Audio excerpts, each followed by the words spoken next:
Governor Abbott is celebrating after helping oust 5 anti-voucher incumbents from the Texas House. With a handful of other incumbents opting not to run for re-election, then it means roughly half of his fellow Republicans who stood in the way of one of his priority issues now on the way out. Fox 4's Blake Hansen live with what Super Tuesday means for the future of vouchers in Texas. Blake. And Heather, it wasn't just time that Governor Abbott gave on the campaign trail, but money as well. It flowed in from other voucher sources as well. And some believe that Tuesday we saw a shift in Texas further right. After Governor Abbott failed to convince a group of mostly rural Republicans to pass school vouchers in mid-November, Tuesday he followed through with a stronger negotiating tactic, ousting a handful of those opponents from office. Following months of campaigning and endorsements aimed at supporting pro-voucher incumbents and challengers, 5 incumbents who oppose vouchers and saw Abbott endorse their opponent lost their seats.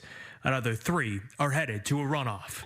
And 5 of the candidates who stood in Abbott's way didn't run for re-election in the first place. So I do think that this will change the Texas House in particular. It'll make it more conservative. Cal Gilson is a political science professor at SMU. And so even those who survived will see that and conclude that it's not good politics to stand against Abbott and vouchers. So I wouldn't be surprised at all to see vouchers pass in the next legislative session. The governor's voucher plan that failed last November, with 21 Republicans standing in the way, would have allowed parents to use tax dollars to send their children to private and religious schools.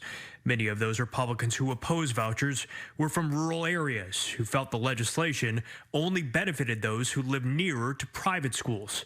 One of them, who could not hang on to his seat, was State Representative Glenn Rogers, whose rural district sits west of Fort Worth.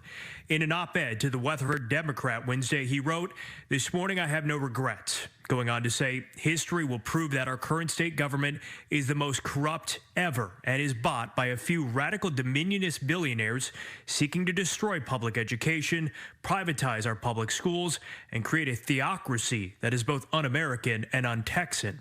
Governor Abbott, meanwhile, made his victory lap, saying Wednesday, Texans sent a clear message about who they want representing their values in Austin.